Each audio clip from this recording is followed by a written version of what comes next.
Hi, my name is Cody Reich. I'm with the Automotive Restoration Club, and I want to take a few minutes and show you how I restore stainless trim. This happens to be a piece of stainless from a 1970 Dodge Challenger, and as you can see, we've got a fairly old piece of trim that's actually in pretty rough shape. We've got a ding right there which we'll actually take out, and then I'll polish this area up. Before I get started, I just want to show you some of the things that you'll need to make this process a lot easier. There are some that you can get by without having, but most of it, if you have it, will make it a lot easier. First off, I'm wearing safety glasses so that I can talk. It's better to wear a shield if you're going to do any buffing, just because it protects everything.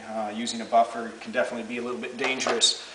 The first thing that you'll want to have for your buffing wheel is probably a sisal wheel, which is basically a rope wheel. And if you look real close, you can see it just looks like a bunch of tightly wound rope.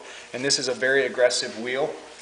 The second wheel that you'll want to have is a spiral bound buffing wheel.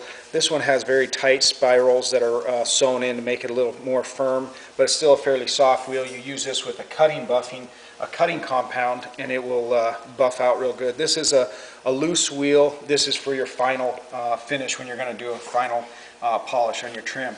You'll also need some files. If you have some really good sized dents, you'll want a good set of files, and you'll want a trim, hammer, and dolly.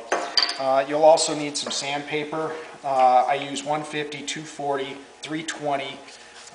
Sometimes I'll use 400, or I'll go right to 600. They do sell it at local auto body shops with sticky back, and you can actually just peel off what you need. I also use 800, and then I use 1,000 on a disc with a sticky back on a DA, and then also 1,200 and 1,500. And I do all that before I go to the buffing wheel. But let's get started here real quick.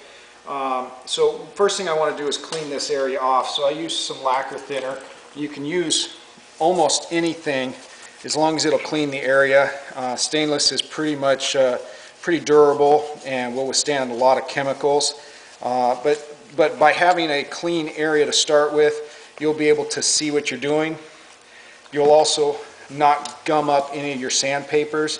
This one had some adhesive tar or something on it. It's been around a long time. And we'll also still now be able to see our dent a little easier. I don't know if that's showing up through there, but so I'm just going to go ahead and clean this area up for right now.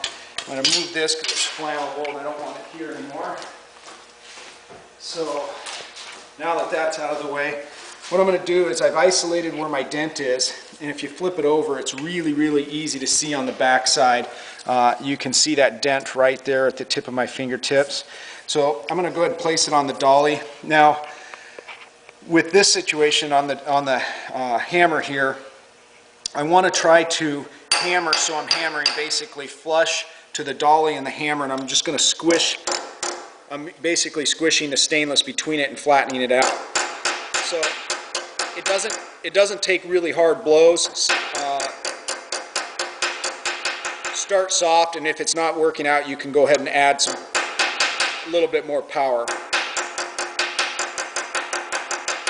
I'm also rolling the trim so that this is kind of a rolled face here, and I can see I pretty much have gotten it maybe even a little too far. You can tap it where you need it to be, so I think that's pretty good.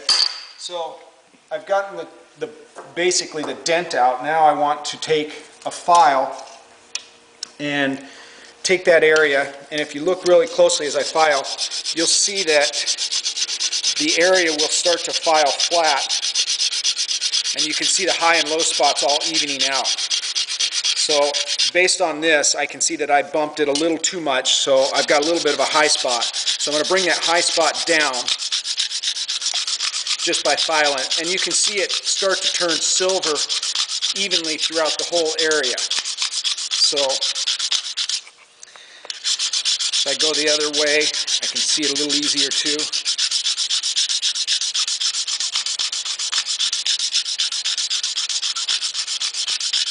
And I kind of want to fan this out. I don't want just one divot, so I'm working the the area.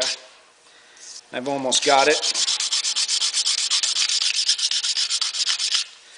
So now if you can see, that area has been sanded pretty much smooth. There's no evidence of a dent at all there. Pretty much flat. So at this point I'll go to the 150 paper. And I do want to, as I'm getting this ready here, I do want to remind you, when you're working on trim,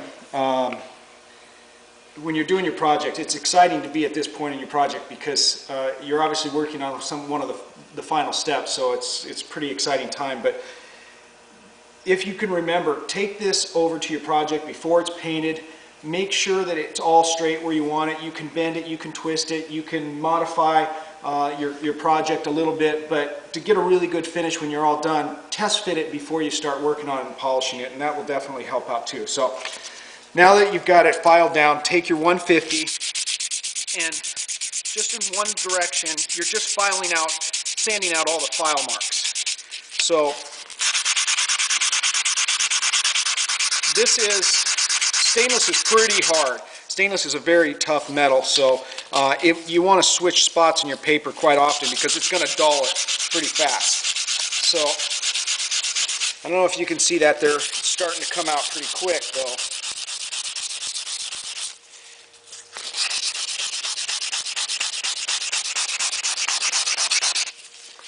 And they're almost out.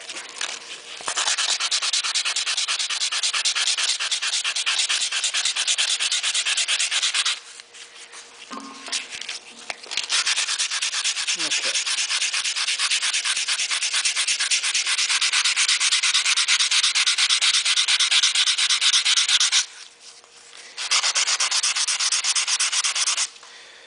Okay, so now I've got all the filing marks down. It's really smooth, and I've only basically hit the area that with the 150 where I filed. So now I'm going to go to 240. At this point, again, I want to feather a little further out so that I can continue to make sure that I got all those scratches removed.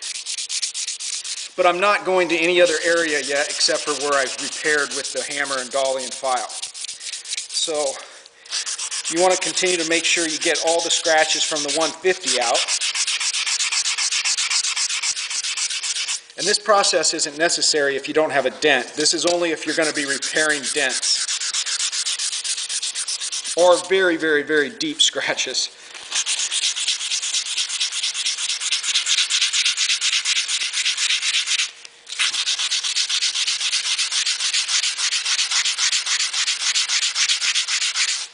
Okay, so that's the 240. At this point I'm going to go to 320.